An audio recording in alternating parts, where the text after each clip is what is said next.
France Info. C'est l'heure du choix de France Info. Pourquoi la chirurgie esthétique séduit-elle de plus en plus les jeunes ? Le choix de France Info s'intéresse à un secteur en pleine cure de jouvence et qui connaît également quelques dérives.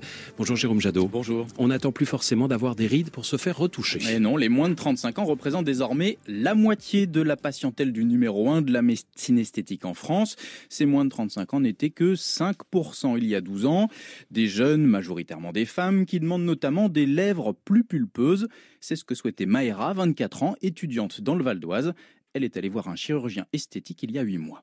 Parce que je me voyais dans le miroir et que je trouvais que ma lèvre supérieure était un peu plus petite que celle du bas. Bon, je sais que c'est naturel, tout le monde a ça.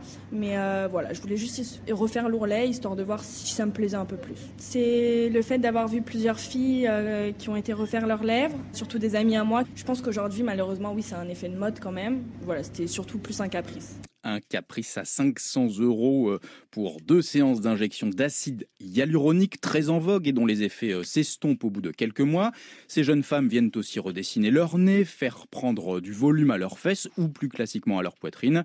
Adèle Louafi préside le syndicat national de chirurgie plastique réparatrice et esthétique. Il y voit un double effet des réseaux sociaux.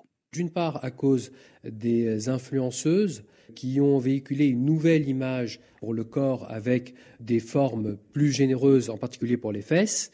Et puis, c'est aussi lié à l'impact des filtres sur les réseaux sociaux. Et les jeunes ont tendance à ne pas faire la différence entre une image filtrée, qui est une image lisse, parfaite, et l'image réelle. Et certains finissent par vouloir être dans la réalité, comme leur image retouchée par les applis. Effet des réseaux sociaux, donc, mais aussi, Jérôme, d'une offre qui est plus adaptée aux jeunes désormais. Oui, avec le développement de la médecine esthétique moins intrusive que la chirurgie, pas besoin de passer au bloc pour des injections ou encore du laser, et des produits spécifiques donc pour les jeunes.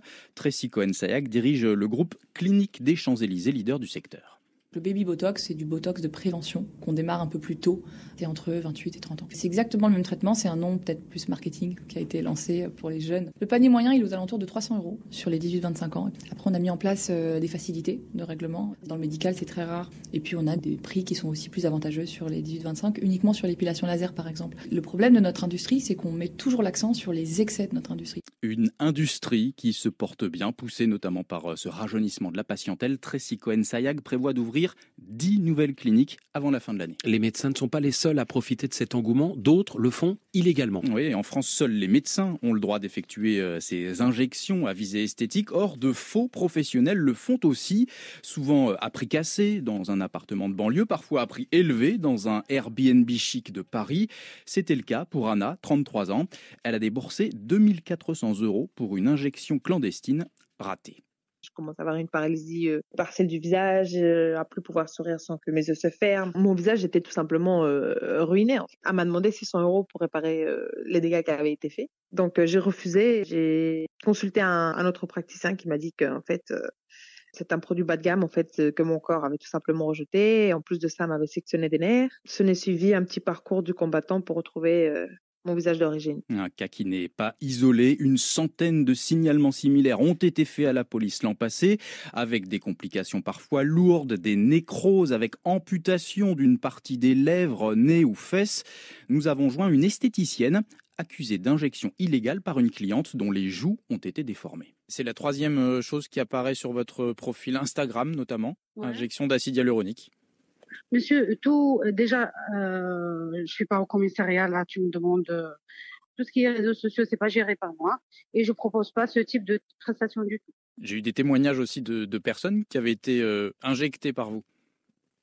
Ah bon? Franchement, là, je suis en prestation. Le syndicat national de chirurgie plastique réparatrice et esthétique a déposé ou s'est associé à une quinzaine de plaintes. Il demande un meilleur encadrement de la vente de cet acide hyaluronique pour limiter ces injections clandestines. Jérôme Jadot pour le choix de France Info.